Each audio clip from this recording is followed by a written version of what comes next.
Je suis Johan de Marketing 301, le podcast qui aborde des sujets marketing souvent jugés complexes alors qu'en réalité, il suffit de comprendre certains mécanismes pour décupler les ventes de votre business en ligne. Après avoir créé une agence digitale en 2010 puis avoir racheté une société e-commerce en 2013, toutes deux toujours en activité, j'ai fait le choix de vous transmettre mes meilleures compétences à travers Marketing 301. Bonne écoute. Bonjour à tous, aujourd'hui je vais tenter de répondre à la question de savoir s'il est toujours possible de réussir en e-commerce face aux géants comme Amazon et compagnie. Quand on voit qu'Amazon fait beaucoup de mal aux mastodontes comme Fnac.com, Cdiscount, Rue du Commerce, qui sont au fil du temps devenus à leur tour des marketplaces, tout comme leur leader Amazon, alors qu'à la base, ils étaient distributeurs de leurs propres produits, comme vous peut-être, on peut légitimement se demander s'il est encore possible de réussir sans lever de fonds et sans avoir des millions d'euros à investir au lancement de son activité de vente en ligne. Je vais décrypter avec vous ce qui fait la force des géants du e-commerce, mais on verra que même Amazon possède un talon d'Achille sur lequel on va pouvoir venir apporter notre force. Dans cet épisode, je vous parle de la vente en ligne de produits physiques et non de la vente de services ou de produits dématérialisés, comme c'est de plus en plus le cas sur Internet. Alors pour entamer cet épisode, on va voir les différentes formes de e-commerce telles que moi je les décris. Donc il y a ce qu'on appelle premièrement les pure players. Alors un pure player, la définition d'un pure player, c'est un spécialiste d'une certaine niche, d'un certain secteur, d'un certain marché. Nous, ce que je vais entendre par pure player dans cet épisode, ce sont les e-commerçants qui ne vendent qu'à travers leur propre plateforme, leur propre site e-commerce et qui ne sont pas en plus liés à des marketplaces ou autres. Donc première forme de e-commerce qu'il va falloir distinguer, ce sont les pure players. Ensuite, on a les e-commerçants qui vont vendre via des marketplaces. Marketplace soit Amazon, soit Cdiscount, soit n'importe quel marketplace. Et là, on va distinguer encore deux couples. Le couple pure player marketplace, c'est-à-dire le pure player qui vend en plus de son site internet, vend sur des marketplaces. Donc c'est souvent ce qu'on trouve dans la communauté e-commerçant entre guillemets classique. Ce que j'entends par classique, c'est encore une fois le fait d'avoir son propre e-commerce, gérer sa logistique, éventuellement gérer son propre entrepôt, son stock, contrairement à une forme de e-commerce qui est de plus en plus émergente, qui consiste à commander des produits sur des plateformes chinoises comme AliExpress par exemple, et à revendre directement ces produits sur des marketplaces comme Amazon. Donc la plupart de cette pratique, la plupart des e-commerçants, si on peut appeler ça des e-commerçants, bien que ce soit une pratique tout à fait légitime, il n'y a aucun problème là-dessus, mais on n'est plus véritablement dans le e-commerce, on est plus dans le négoce et dans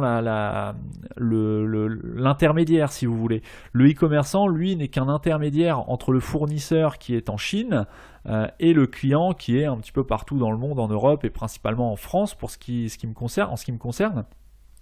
Et de plus en plus de ce genre d'acteurs de la vente en ligne vont commander un produit générique et apposer leur marque dessus. Alors ça, encore une fois, c'est tout à fait légal, il n'y a rien de malhonnête là-dedans, mais on est encore une fois dans du e-commerce un petit peu parallèle, puisque vous n'êtes pas à l'origine de votre propre produit, vous commercialisez du produit générique qui est déjà commercialisé probablement par plein d'autres e-commerçants et vous rajoutez simplement votre logo dessus. Alors après c'est du marketing, donc là ce sont plutôt des marketeurs qui sont à la base de ce genre de business. Mais voilà, donc deux couples dans la vente sur Marketplace, les pure players Marketplace, donc ceux qui vendent sur leur site et ceux qui vendent en plus de leur site sur les plateformes e-commerce parce que ils se rendent compte que le trafic est de plus en plus sur Amazon, pour ne citer que lui, et donc il souhaite, un des moyens d'augmenter ses ventes, c'est d'aller ajouter votre produit sur ces marketplaces qui drainent un trafic conséquent. Et deuxième couple, ceux qui font du AliExpress marketplace, c'est-à-dire qui n'ont aucune boutique physique, mais qui vont aller vendre sur Amazon des produits que eux-mêmes auront commandés sur AliExpress. Alors moi, ce que je trouve un petit peu dommage sur ce genre de business, c'est que le client, l'utilisateur final, va se laisser berner entre guillemets, hein, attention, j'ai rien contre ce genre de pratique, mais voilà, c'est pas l'activité que je prône le plus en tout cas, mais l'utilisateur final, le client va se laisser berner par un bon marketing, puisque effectivement il est possible de mettre en place ce genre de stratégie sous couvert d'avoir une bonne stratégie marketing. On va embellir le produit un petit peu générique, un petit peu brut en provenance de Chine, on va lui ajouter un beau packaging, une belle marque, et on va revendre ça 5 à 10 fois plus cher sur Amazon. Sachant que la plupart du temps, le e-commerçant qui est derrière n'a jamais le produit entre les mains, puisque ça part soit de AliExpress vers le client final, soit c'est stocké chez Amazon et expédié par Amazon. Donc voilà. Et la troisième forme de e-commerce, c'est le dropshipping. Donc le dropshipping, c'est un petit peu ce qu'on vient de voir avec AliExpress, hein, mais le dropshipping, on assiste en ce moment depuis quelques mois à une recrudescence de la stratégie Shopify AliExpress, pour en revenir toujours au même. C'est-à-dire que les personnes, les e-commerçants vont créer une boutique en ligne sur le système Shopify, qui est un très bon système e-commerce en soi, qui est un mode SaaS, c'est-à-dire que vous n'êtes pas propriétaire de votre site, mais vous louez l'utilisation du logiciel Shopify, ce qui vous permet d'avoir une boutique en ligne moyennant un abonnement mensuel. Et la personne le e-commerçant va encore une fois commander ses produits en Chine chez son fournisseur et va être commercialisé via une boutique Shopify. Donc là, on n'est plus sur la marketplace, on est vraiment sur une boutique qui appartient entre guillemets au e-commerçant et qui va marketer correctement, pour ensuite pouvoir vendre ce produit 5 à 10 fois plus cher à ses clients Shopify, qui viennent sur son site Shopify. Mais alors comment ce genre de business tourne? En fait, pour attirer le trafic sur Shopify, il va falloir faire de la publicité, notamment sur Facebook. Donc là, on est vraiment dans un système plutôt de marketing, de génération de chiffres rapide. J'ai quoique ce serait intéressant d'avoir votre retour si vous avez une expérience dans ce domaine-là, ou si vous avez un entourage proche qui a une expérience assez flagrante dans ce genre de business, de me faire un retour, de commenter, de me donner votre avis, donc sur marketing301.net/15, puisque moi je pense que ce genre de business est du business à court terme. C'est très court-termiste dans la mesure où vous n'êtes lié à aucun produit, aucun produit spécifique à votre marque. Ce sont plutôt des business d'opportunité où vous allez créer une boutique assez rapidement sur Shopify. La personne va commander chez son fournisseur, soit via AliExpress, soit directement sur le fournisseur via Skype ou autre, et envoyer directement au client. Bon, on est dans le dropshipping. Le dropshipping, en soi, encore une fois, il n'y a rien d'illégal, il n'y a rien de malhonnête là-dedans. C'est juste une technique de vente qui est un petit peu différente de celle dont on va parler aujourd'hui. Et le deuxième couple qu'on peut voir régulièrement dans ce système de dropshipping, c'est le pure player fournisseur. Donc là, le dropshipping, c'est pas simplement du Made in China et envoyé au client final via une interface, que ce soit Shopify ou autre, ou Amazon. Il y a aussi le dropshipping, c'est simplement le fait de voir la commande ou le produit commandé sur votre site expédié par le fournisseur, par votre fournisseur, sans que votre client final sache que ça part depuis l'entrepôt de votre fournisseur et non pas depuis votre propre entrepôt. C'est ça le dropshipping à la base. Donc il y a aussi des pure players qui vont effectuer du dropshipping, qui vont réaliser des ventes en dropshipping, c'est-à-dire que le client va venir sur votre site e-commerce, PrestaShop, Shopify ou autre, va commander son produit et va passer commande sur votre site, et vous allez passer commande auprès de votre fournisseur qui va être en charge de la logistique et donc d'expédier directement la commande à votre client sans que le colis soit labellisé à l'effigie de votre fournisseur. Donc voilà les trois formes de e-commerce, le pure player, la vente via marketplace et le dropshipping. Ensuite, force est de constater qu'aujourd'hui, Amazon, pour en revenir au sujet de base de l'épisode, qui est-il encore possible de réussir en e-commerce? Le constat, c'est qu'Amazon, aujourd'hui, truste une grande partie du marché du e-commerce en France. Amazon, c'est plus de 150 millions de visiteurs mensuel, donc tout pays confondu. Il y a une étude d'ailleurs de Kantar Worldpanel qui a donné en 2017 les chiffres, les parts de marché d'Amazon par rapport à ses concurrents en termes de marketplace, à savoir qu'Amazon réalise près de 20% des ventes en France, donc ce qui est énorme. Exactement, c'est 18,9% de part de marché. Donc ils sont premiers en France. Numéro 1 en France, c'est Amazon en e-commerce. Devant Cdiscount, loin devant Cdiscount d'ailleurs, puisque Cdiscount ne totalise que 8,2% de part de marché. Donc Amazon a vraiment une grande longueur d'avance. Avec ses 5,7 milliards d'euros de chiffre d'affaires en France. Bref, ils sont vraiment leaders du e-commerce, ils drainent un trafic monstrueux, ils réalisent des millions de ventes chaque jour, et ils grignotent des parts de marché jour après jour, semaine après semaine, au détriment de qui ? Au détriment de ce que j'appelle les pure players, c'est-à-dire au détriment des personnes qui sont spécialisées dans un secteur, dans une niche, et qui retrouvent parfois leurs propres produits sur Amazon. Alors soit de leur fait parce qu'ils ont choisi de se mettre sur Amazon également. À mon avis, c'est à long terme se tirer une balle dans le pied, même si à court terme, effectivement, c'est indiscutable. Vous avez plus de chances de réaliser un chiffre d'affaires conséquent en ayant ce genre de pratique, en mettant votre produit sur Amazon, plutôt qu'en restant dans votre coin, sachant que de toute façon, vu la force et l'impact d'Amazon, petit à petit, inexorablement, votre trafic risque, je dis bien risque, parce qu'encore une fois, c'est pas une science exacte, votre trafic risque d'être petit à petit rattaché à Amazon. Donc autant, si vous voulez faire un peu de chiffre d'affaires supplémentaire, autant commercialiser vos produits également sur cette plateforme. Pour en revenir au classement de l'étude de Kantar Worldpanel, le deuxième acteur e-commerce en France, c'est Cdiscount. Donc comme je vous le disais, avec 8,2% de part de marché. Troisième, on va avoir venteprivée.com. Quatrième, on va avoir Showroom Privé. Cinquième, on va avoir la Fnac. Sixième, Darty. Septième, Boulanger. Huitième, La Redoute. Neuvième, Zoo Plus. Dixième, eBay. Et onzième, Zalando. Donc voilà le classement que j'ai pu retrouver. Donc Amazon, le constat, c'est qu'Amazon est vraiment numéro 1 du e-commerce en France et même, je pense, un peu partout dans le monde. Mais on va se concentrer sur le marché français. Donc, est-il encore possible de réussir en e-commerce ? Si on se base uniquement sur ce constat, la réponse serait plutôt négative. Or, on va voir que pas forcément. D'une part parce que Jeff Bezos, le fondateur d'Amazon, le dit lui-même il y a quelques jours, j'ai vu passer ça sur un article de BFM, il prédisait la faillite d'Amazon. Mais alors attention, il y a un petit peu le titre des médias qui est ce qu'on appelle un titre un petit peu clickbait, un titre putaclic, c'est-à-dire que ce qu'il prévoit, ce n'est pas la faillite d'Amazon, mais il prévoit la faillite d'Amazon s'ils ne restent pas concentrés sur l'expérience de leurs clients. Donc ça veut tout dire.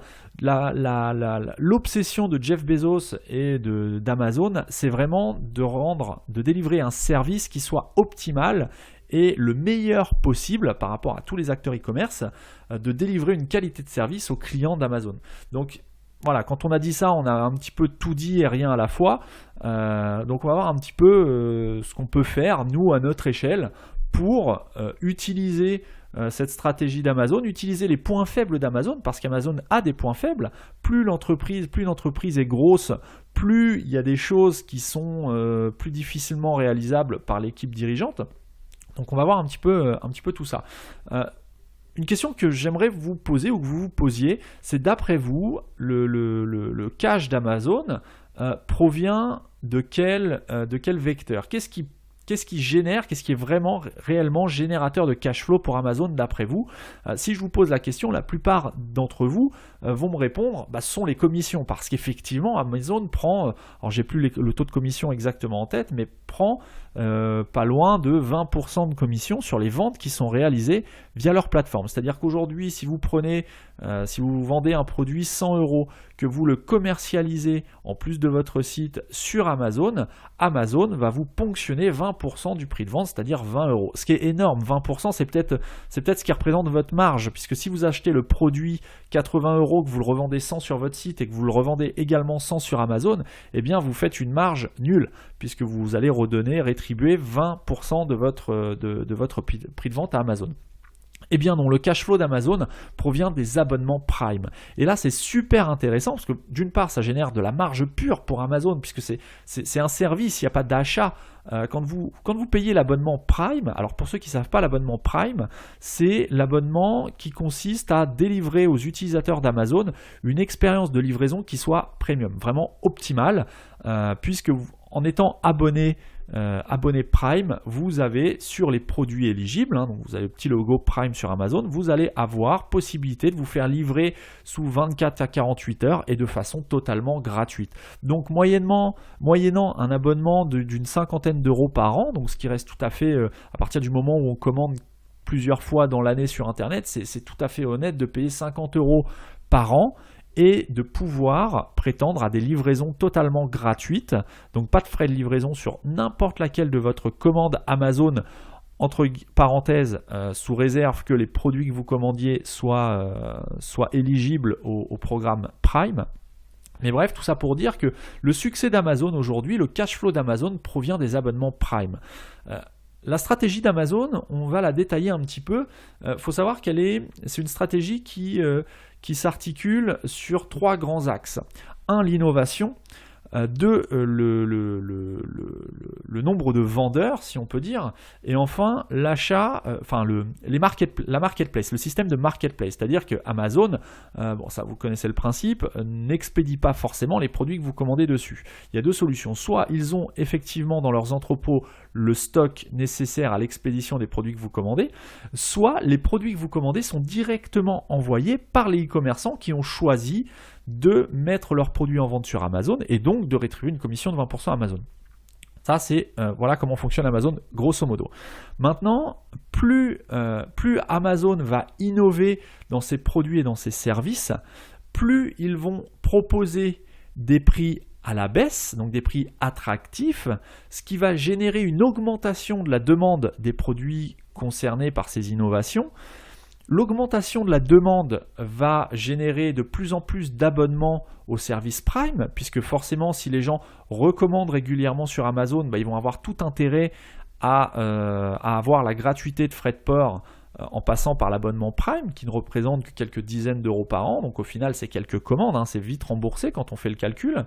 Et le fait d'avoir de plus en plus d'abonnés Prime va générer de plus en plus de data, de données utilisateurs pour Amazon, ce qui va leur permettre ensuite de revenir au point de départ, puisqu'ils ont plus de data et plus de cash flow avec Prime, ils vont pouvoir encore faire plus d'innovation, etc., etc. C'est un cercle vertueux, totalement vertueux. Le deuxième axe, donc c'est ce qui concerne le nombre de vendeurs. Plus il y aura de vendeurs sur Amazon, plus la concurrence entre ces vendeurs va être féroce, puisque bien que vous soyez 10 vendeurs à vendre le même produit, il y en a un seul qui va être mis en avant. Et bien pour être mis en avant, il faut, entre autres, proposer le prix le plus bas. Donc ça va encore une fois servir à Amazon pour attirer des consommateurs supplémentaires. Donc plus il y aura de vendeurs, plus les prix vont être tirés vers le bas. Plus les prix vont être tirés vers le bas, plus il y aura de demandes et donc de commandes effectuées sur le site Amazon. Plus il y aura de commandes, plus il y aura donc de vendeurs qui vont revenir pour ajouter leurs produits sur cette marketplace. On est dans un deuxième cas de cercle vertueux, puisqu'encore une fois, Amazon arrive à boucler la boucle en partant d'un service qu'ils offrent qui permet de baisser les prix, d'augmenter la demande et donc d'attirer encore plus de vendeurs, ce qui va permettre encore d'augmenter le nombre de références à leur catalogue. Donc, et ce qui va encore attirer encore plus de consommateurs, etc., etc. Et le troisième cercle vertueux dont je voulais vous parler, c'est comment Amazon a réussi à mettre en place une stratégie qui va générer un cash flow quasiment de façon totalement automatique, et ce cash flow va découler des 2 cercles vertueux qu'on vient de définir, à savoir que plus il y aura d'achats sur la marketplace, donc de commandes sur Amazon, les achats sur la marketplace, je viens de vous expliquer qu'en fait, les vendeurs, qui sont les pure players, vont redonner une commission à Amazon à hauteur d'environ 20%, en fonction de votre contrat chez Amazon et des produits que vous vendez. Mais ces 20% de commission représentent de la marge nette pour Amazon. Donc, c'est-à-dire plus il y aura de commandes sur Amazon, plus Amazon va toucher de commissions, ce qui représente une marge nette en constante augmentation, ce qui va leur permettre d'investir dans différents services, notamment la vidéo à la demande, AWS, tout ce qui est service d'hébergement, etc., etc. Donc, on en revient un petit peu à l'innovation, et cette innovation va générer encore plus d'abonnement à Prime, puisque quand vous êtes abonné Prime notamment, vous avez accès à toute la VOD proposée par Amazon, c'est-à-dire que vous êtes également client pour avoir la livraison gratuite, mais vous êtes également client pour avoir accès à leur catalogue de vidéos à la demande. Donc ça va intéresser encore plus de consommateurs qui vont encore plus s'abonner à Prime, et ce qui va générer encore plus et encore plus et encore plus de cash flow, et ce cash flow va leur permettre encore une fois d'innover, etc., etc. Donc on est vraiment dans une stratégie vertueuse d'Amazon, une stratégie très intéressante. Alors le seul bémol, il faut savoir qu'Amazon n'est rentable que depuis peu de temps, hein, pas depuis, je crois que ça a été fondé en 94, si je me trompe, je dis peut-être des bêtises là, à vérifier, j'ai plus le chiffre en tête, mais bref, Amazon n'est rentable que depuis peu de temps, depuis quelques années seulement, mais pas depuis le début, depuis la création. Donc voilà, tout ça, ce que je voulais vous montrer, c'est qu'il y a vraiment une stratégie vertueuse qui a été mise en place, qui peut vous servir de base pour vous réfléchir à la stratégie de votre propre activité. Alors bien évidemment, à moindre mesure, je ne suis pas en train de vous dire que si vous voulez réussir dans le e-commerce, il va falloir lancer un service de vidéo à la demande. Ce n'est pas du tout ce que je suis en train de vous dire. Ce que je suis en train de vous dire, c'est qu'ils ont mis en place un système qui génère du cash flow de façon détournée. C'est-à-dire que le cash flow qu'ils génèrent n'est pas majoritairement fait par les ventes qu'ils réalisent, mais plutôt par le service d'abonnement Prime qu'ils ont mis à disposition de leurs clients il y a maintenant quelques temps. Ça fait quelques années maintenant que c'est en place. Au départ, ce service Prime ne concernait que la livraison rapide et gratuite. Aujourd'hui, on a différents services innovants comme la vidéo à la demande. Enfin, innovant, la vidéo à la demande, c'est pas innovant, mais le fait d'inclure ce genre de service dans l'abonnement Prime, qui encore une fois ne coûte que quelques dizaines d'euros par an, c'est quelque chose de... Enfin, ils sont en train de tuer la concurrence aussi bien sur le e-commerce que sur la vidéo à la demande, puisque vous avez un pack tout en un. Amazon est vraiment très bon partout. Tout ce qu'il touche, il le transforme un petit peu en or. Donc c'est vraiment un exemple à suivre pour votre activité, encore une fois à moindre mesure. Chacun en restant à son niveau, vous pouvez vous inspirer de leur stratégie pour vous mettre en place peut-être des process ou des cercles vertueux, tout comme l'a fait Amazon. À savoir aussi qu'Amazon, jusqu'alors, était spécialisé dans la vente de produits en ligne. Alors à l'origine, Amazon, c'était un libraire en ligne, ils vendaient que des livres. Ils ont étendu leur champ d'action à toutes sortes de produits physiques via la marketplace. Donc n'importe qui peut vendre, entre guillemets, n'importe quoi sur Amazon. Et Amazon se lance depuis maintenant quelques temps dans l'alimentaire. C'est-à-dire qu'en plus, maintenant, vous allez pouvoir commander, en fonction des villes sur lesquelles l'alimentaire a été déployé, vous allez pouvoir faire vos courses alimentaires directement sur Amazon et vous faire livrer chez vous directement en quelques heures des produits frais. Donc ça, c'est quelque chose de totalement nouveau, et en faisant ça, en se positionnant sur ce marché qu'est l'alimentaire, Amazon déclare un petit peu une guerre de concurrence avec les plus gros du secteur en France qu'on connaît, comme les drives tout simplement, donc les Leclerc Drive et compagnie. Donc Amazon veut vraiment assoit vraiment sa notoriété, et on voit vraiment tout la puissance de leur stratégie. Encore une fois, là, se mettre à l'alimentaire, ça rentre dans le cercle vertueux de l'innovation. Donc voilà, et encore une fois, il y a fort à parier que ce soit un succès, que ça va se déployer dans de plus en plus de villes. Aujourd'hui, c'est dans les plus grandes villes comme Paris, peut-être Lyon, enfin je sais pas trop, mais voilà. Tout ça pour dire qu'ils ont mis en place vraiment 3 cercles vertueux qui servent leur cause dans 100% des cas. Alors, les forces d'Amazon, on va trouver l'une des principales forces, c'est qu'on va trouver de tout. Sur Amazon, c'est vrai qu'aujourd'hui, qu'on veuille acheter des trombones ou un aspirateur ou encore, une tondeuse, vous allez sur Amazon, vous allez trouver. Alors, ça ne sera peut-être pas le prix le moins cher, mais en tout cas, ce sera un prix moins cher que vous pourrez trouver sur Internet, mais en tout cas, ça sera un prix abordable. Ensuite, la fiabilité du site. Aujourd'hui, Amazon est reconnu, tout le monde connaît Amazon. Il n'y a pas de question quant à la fiabilité d'Amazon et à la sécurité des données. Quand on paye sur Amazon, on sait que c'est un site sérieux, fiable. Ils ont limite plus besoin de communiquer sur des éléments de réassurance, si ce n'est des éléments autres que les avis clients qui concernent eux les produits, mais non pas le site. Le site Amazon, lui, tout le monde, est reconnu fiable par tout le monde. Facilité de paiement. Amazon va vous proposer une facilité de paiement qui est quand même exceptionnelle, puisqu'à partir du moment où vous avez enregistré votre carte bancaire, d'une part, celle-ci reste enregistrée sur votre compte Amazon, donc vous n'avez pas à la ressortir pour effectuer une nouvelle commande, ce qui facilite grandement les commandes rapides depuis un mobile. Aujourd'hui, à partir du moment où vous êtes déjà client Amazon et que vous avez déjà passé une commande sur Amazon, en 3 clics, vous pouvez commander des recharges pour des cartouches pour recharger votre imprimante. C'est ultra rapide, tout est sauvegardé, tout est mémorisé. Alors, pour arriver à ce niveau d'expérience utilisateur, il faut effectivement une fiabilité sans faille, une sécurité également sans faille. Et là, Amazon, j'ai envie de dire, n'a pas le droit à l'erreur là-dessus, puisqu'ils vont conserver les coordonnées bancaires de leurs clients. Ensuite, l'une des forces d'Amazon, c'est le fait d'avoir mis à disposition, d'avoir rendu possible des abonnements, c'est-à-dire notamment Prime. Alors, il faut savoir que Prime aujourd'hui, c'est 100 millions d'abonnés dans le monde, donc c'est pas rien déjà, mais ils proposent aussi des abonnements avec notamment leur bouton, le Dash Button.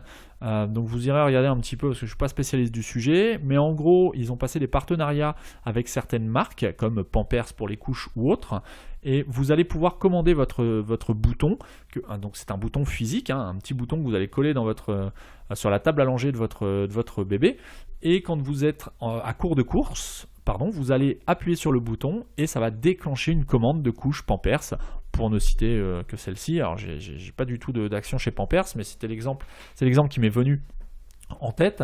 Ça va déclencher une commande juste en appuyant physiquement sur un bouton que vous allez avoir chez vous dans votre domicile.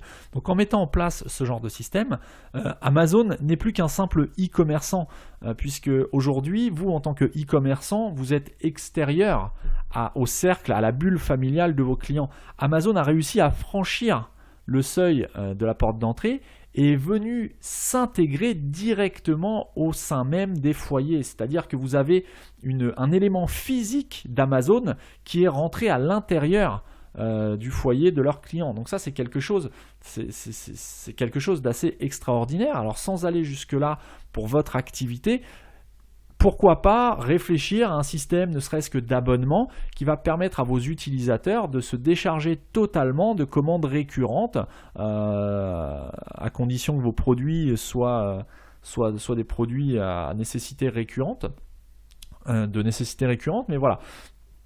Pour ce qui est des innovations, on peut dire qu'Amazon est quand même loin devant la concurrence.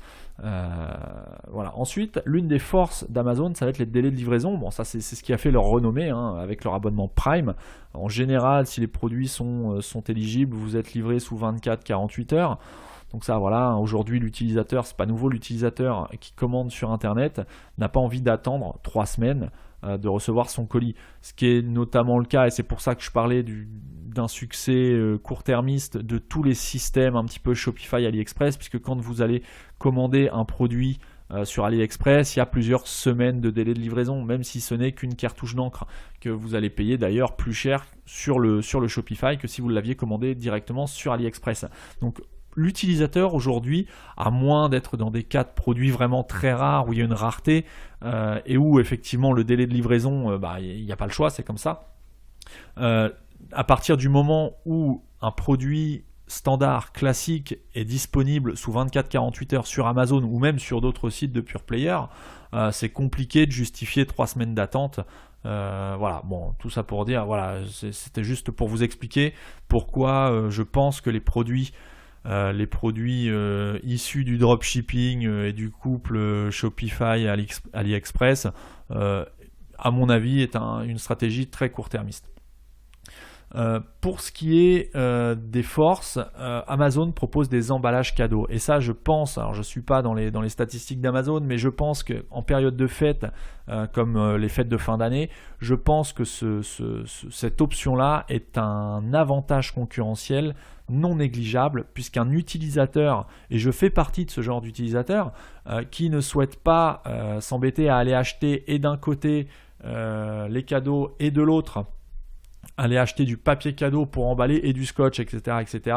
Sur Amazon, vous avez la possibilité, en commandant la plupart des produits, d'ajouter un papier cadeau. C'est-à-dire que vous allez recevoir le colis directement emballé dans un papier cadeau. Donc ça, c'est un service utilisateur que vous pouvez dès aujourd'hui mettre en place sur votre site et qui ne représente pas un investissement conséquent.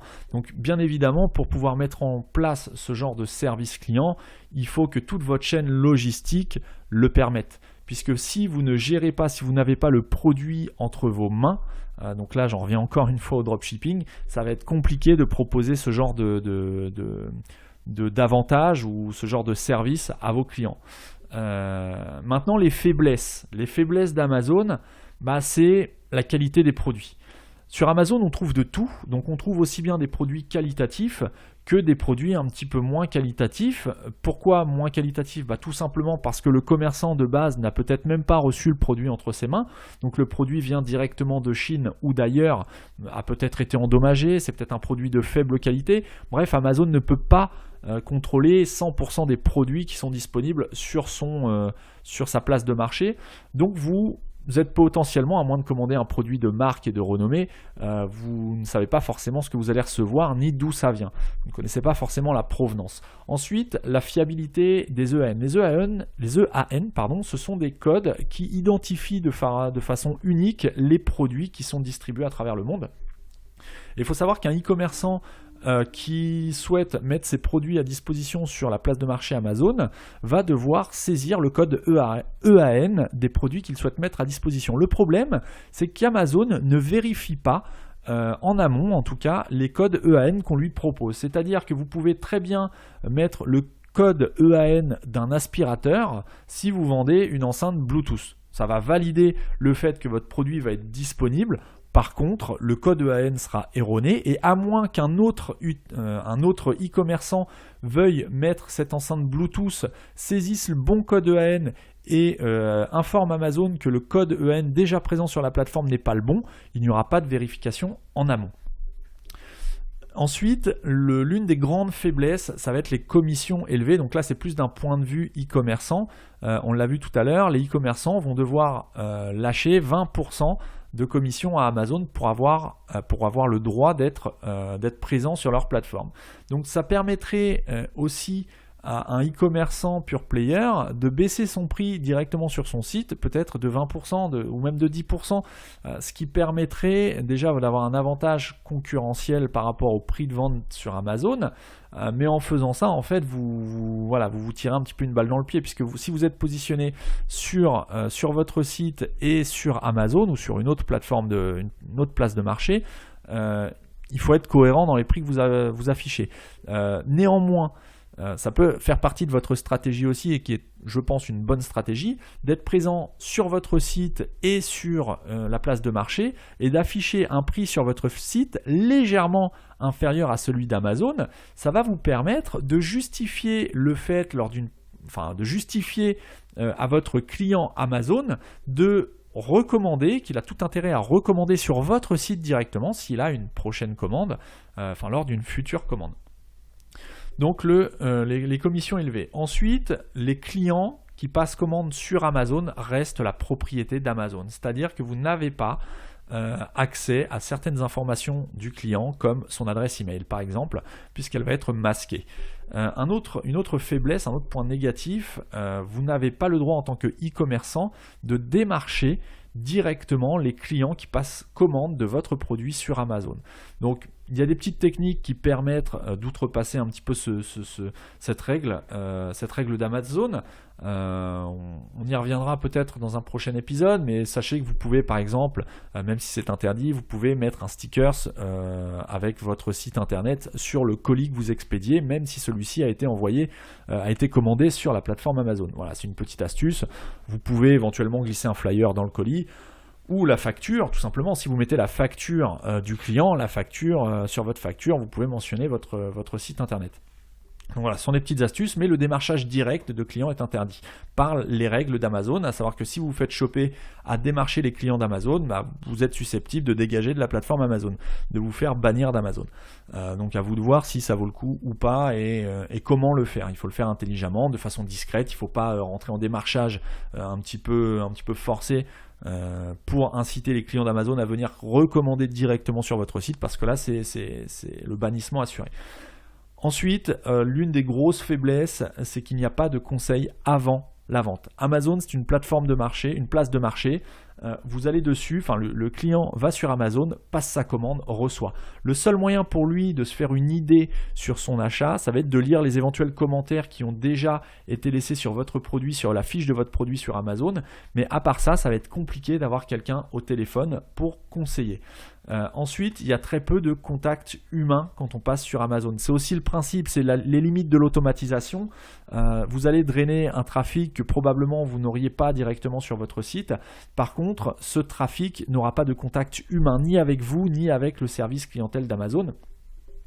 Donc voilà, c'est une faiblesse que vous allez pouvoir contrecarrer pour mettre en avant vos forces par rapport à Amazon et aux autres marketplaces. Alors ce qu'il ne faut surtout pas faire, de ce que j'ai pu observer il n'y a pas très longtemps d'ailleurs, ne communiquez pas sur Amazon auprès des clients qui passent une commande directement sur votre site. Je m'explique. Peut-être que, comme on l'a vu depuis le début de l'épisode, vous avez votre site sur lequel vous vendez vos produits et vous êtes en parallèle, vous commercialisez vos produits sur la plateforme Amazon ou sur n'importe quel autre marketplace. À la limite, pourquoi pas, c'est une stratégie. Par contre, si vous faites expédier la totalité de vos produits par Amazon, sachez qu'un client qui commandera, qui trouvera vos produits via votre site, qui arrivera sur votre site, qui va s'inscrire sur votre site et qui va passer commande directement sur votre site, va recevoir un colis avec le joli scotch envoyé par Amazon. Et là, en faisant ça, vous vous tirez une balle dans le pied puisque vous allez faire de la pub à Amazon et vous allez inciter cet utilisateur, ce client que vous aviez capté directement sur votre site, vous allez l'inciter la prochaine fois à aller directement sur Amazon et en lui informant de façon totalement... vous allez lui indiquer que votre produit est disponible sur Amazon et la prochaine fois, qu'il ne s'embête pas, qu'il aille directement commander sur Amazon. Et vous, ça va vous coûter 20 points. Donc, c'est totalement contre-productif de communiquer sur la marque Amazon lorsque vous avez des clients qui passent commande sur votre propre site. J'ai eu le cas avec un client qui essaye de se dégager un petit peu de l'emprise d'Amazon et d'être de plus en plus indépendant en augmentant les ventes sur son site e-commerce qui est sous PrestaShop. Et en passant une commande sur son site PrestaShop, on se rend compte que le colis est envoyé depuis les entrepôts d'Amazon. Donc il y a de fortes chances que la prochaine fois, comme Amazon possède un catalogue de produits qui est énorme, le client aille directement sur Amazon, soit pour recommander le même produit, soit pour commander celui d'un concurrent, puisque l'offre sera plus large. Donc c'est vraiment à ne pas faire. Gardez quand même une certaine mainmise sur la logistique et sur l'expédition de vos produits. Surtout dans la mesure où vous avez une stratégie qui vise à récupérer un petit peu de trafic sur votre site plutôt qu'au profit d'Amazon. Donc n'allez pas communiquer sur Amazon quand vous faites des ventes on-site. Donc que faire ? Que mettre en place concrètement ? Il faut mettre en place une stratégie qui sera proche de celle des plus grands. Donc que ce soit au niveau tarifaire, il faut proposer un prix aligné ou même moins cher que ce qu'on peut trouver sur les marketplaces. Vous devez proposer une réassurance béton. Rappelez-vous que Amazon n'a pas vraiment besoin de réassurance de par leur notoriété. Vous, c'est pas le cas, ou en tout cas, c'est pas encore le cas. Donc, il va falloir mettre en place une bonne réassurance en communiquant sur l'aspect sécurisé de votre site, sur la banque qui est votre partenaire bancaire. Si vous êtes à la Société Générale, communiquez sur le fait que les paiements transitent par la Société Générale, que c'est un système sécurisé, que vous avez un certificat SSL. On en parle d'ailleurs dans l'épisode précédent. Si vous voulez écouter l'épisode sur les certificats SSL, je vous invite à vous rendre sur marketing301.net/14. C'est le numéro de l'épisode qui parle des certificats SSL. Bref, communiquez sur le fait que vous êtes quelqu'un de sérieux, vous êtes un site sérieux, vous êtes légitime, vous êtes sécurisé et vous êtes un partenaire de confiance pour votre client. Ensuite, facilitez le paiement. Si vous n'avez pas encore mis différents systèmes de paiement sur votre site, eh bien, je vous invite à le faire. Alors, trop de moyens de paiement tue le moyen de paiement. Je m'explique. Si vous mettez plusieurs moyens de paiement sur votre site, si vous offrez plusieurs facilités de paiement, ça risque de un petit peu la confusion. Encore une fois, prenez l'exemple d'Amazon. Il y a un seul moyen de paiement disponible, à ce que je sache, c'est la carte bancaire. Il n'y a pas de possibilité de payer par PayPal, il n'y a pas de possibilité de payer par Stripe, il n'y a pas de possibilité de payer par virement, il n'y a pas de possibilité de payer par chèque, etc., etc. Un seul moyen de bancaire, la CB. Un seul moyen de paiement, la carte bancaire. Voilà. Aujourd'hui, je pense pouvoir affirmer que au moins 90% des utilisateurs qui achètent sur Internet ont une carte bancaire. Donc, encore une fois, si Amazon se permet de ne pas proposer de multiples moyens de paiement, je pense que vous pouvez aussi vous le permettre. C'était la chose que je voulais vous dire. Voilà, faciliter les paiements. Ensuite, en ce qui concerne la facilité de paiement, vous pouvez proposer le paiement en plusieurs fois. Encore une fois, Amazon ne propose pas ce genre de service. Donc, à vous de voir si ce sont eux qui sont dans l'erreur ou si le fait de proposer paiement en une fois, 3 fois, 10 fois, 20 fois, est-ce que ça ne va pas noyer l'utilisateur dans une démarche un petit peu trop complexe puisqu'il va falloir que son dossier soit éligible, etc., etc. Pour le paiement en 10 fois par exemple. Si après ça fait partie de votre stratégie et que c'est clair, c'est précis et c'est tout à fait lisible et bien mentionné sur votre site et que vous n'avez ce choix de paiement, que ce choix de facilité de paiement, à la limite pourquoi pas. Le message que je vais vous faire passer, c'est ne multipliez pas trop en tout cas les moyens de paiement disponibles. Contentez-vous de vous spécialiser dans un des moyens de paiement que vous souhaitez mettre en place, mais ne proposez pas 30 moyens de paiement différents, ça va ne faire qu'embrouiller l'utilisateur final. Ensuite, si vous proposez la CB et que vous avez un contrat de VAD de vente à distance avec votre banque, votre partenaire bancaire, demandez-lui s'il est possible de sauvegarder via votre module ou via leur interface les coordonnées bancaires de vos clients. Ce genre de service ne sera pas et de stockage ne sera pas stocké. Les informations bancaires ne seront pas stockées directement sur votre site et sur votre base de données. Ce serait beaucoup trop, il y aurait beaucoup trop de risques. Vous auriez, à mon avis, des problèmes avec vos assurances.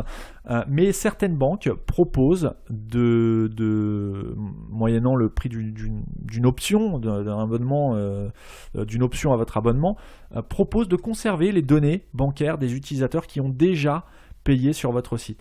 Donc ça peut être, si vous avez des produits à consommation récurrente, si vous vendez des produits récurrents, ça peut être intéressant de conserver les données utilisateurs, encore une fois, tout comme le fait Amazon. On ne fait ici que s'inspirer du numéro 1 tout simplement, donc je n'invente rien. Par contre, je pousse à la réflexion sur, voilà, si Amazon a opté pour cette démarche, posez-vous les questions de savoir si ça pourrait pas être profitable à votre activité, à vous. Ensuite, essayez de proposer des box, des abonnements sans aller dans le service Prime ou jusqu'au service Prime proposé par Amazon, quoique peut-être, faites vos calculs, peut-être que c'est intéressant pour vous de mettre en place ce genre de service aussi auprès de vos clients. Voilà, voyez si vous ne pouvez pas d'une certaine manière proposer des abonnements, que ce soit des abonnements récurrents pour recevoir un produit, que ce soit du consommable ou autre. Voyez si vous ne pouvez pas proposer un abonnement annuel, mensuel sur la livraison gratuite, quel que soit votre partenaire, votre transporteur partenaire. Voilà, voyez comment vous pouvez faciliter l'expérience utilisateur. La question qu'il faut vous poser, c'est pourquoi un utilisateur aurait intérêt à passer commande chez moi plutôt que chez Amazon si ce même produit est également disponible chez Amazon. C'est ça le problème, parce que votre produit sera, à mon avis, dans la majeure partie des cas, sauf si vous avez un produit personnel, si vous vendez du tout venant, votre produit sera disponible sur Amazon. Donc pourquoi est-ce qu'il devrait commander chez vous plutôt que sur Amazon ?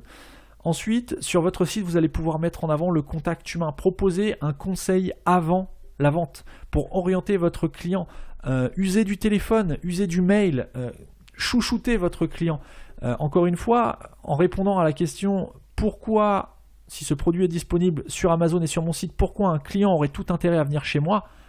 Tout simplement parce qu'il va avoir un contact téléphonique peut-être avant la vente. Peut-être que vous allez pouvoir lui conseiller le modèle de produit qui conviendra le mieux à son usage.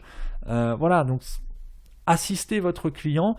Et ça, c'est une vraie faiblesse de toutes les marketplaces qu'on voit, c'est qu'il n'y a pas vraiment de contact humain puisque la plupart des plateformes sont totalement automatisées. Donc voilà, rajoutez un élément humain dans votre tunnel de commande et vous verrez que ça pourra vous servir plutôt que vous desservir.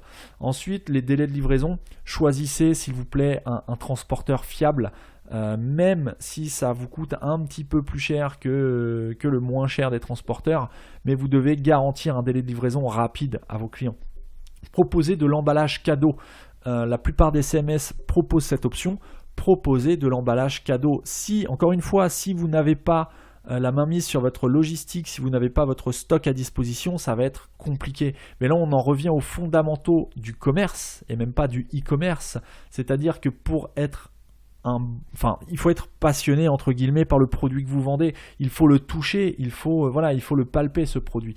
Donc proposer des petits services comme de l'emballage cadeau à vos clients. Et enfin, oui, sécuriser votre site. Bon, ça c'est une évidence maintenant, j'arrête pas d'en parler à travers les épisodes, mais proposez un site sécurisé, s'il vous plaît. Si votre site n'est pas accessible en HTTPS, aujourd'hui, les utilisateurs qui arrivent sur votre site, voient la mention site non sécurisé écrit en toutes lettres à côté de votre nom de domaine. Donc là déjà, si vous n'avez pas cette base, c'est même pas la peine d'aller chercher quelle stratégie, les cercles vertueux, etc. d'Amazon. Mettez déjà un certificat SSL, c'est la base. Donc voilà, si vous avez une activité de vente en ligne et que vous vous posez la question de savoir si cela vaut la peine de continuer, eh bien oui, mais à certaines conditions. Ce sont les conditions qu'on vient de voir. Vous devez être le spécialiste de la niche que vous proposez. Vous devez mettre en valeur via des photos, via les descriptions, via les caractéristiques, vous devez mettre en valeur les produits que vous vendez s'il y a une marque de fabrique. Si par exemple vos produits sont marqués de votre marque ou autre, mentionnez-le, faites-le savoir sur votre site. Si vous avez des distinctions particulières, si vous avez une particularité par rapport aux produits qui peuvent sembler similaires à ceux de vos concurrents, mettez en avant cette distinction. Encore une fois, je vous partage mon expérience. J'ai commandé sur le site d'un de mes clients il y a quelques semaines un jeu en bois, un jeu d'éveil éducatif pour un enfant de 2 ans. Donc c'est des petites formes géométriques qu'il fallait placer. Bon, bref, en commandant ça, c'était une fiche produit tout à fait standard sur le site de mon client qui vend également ce produit sur Amazon.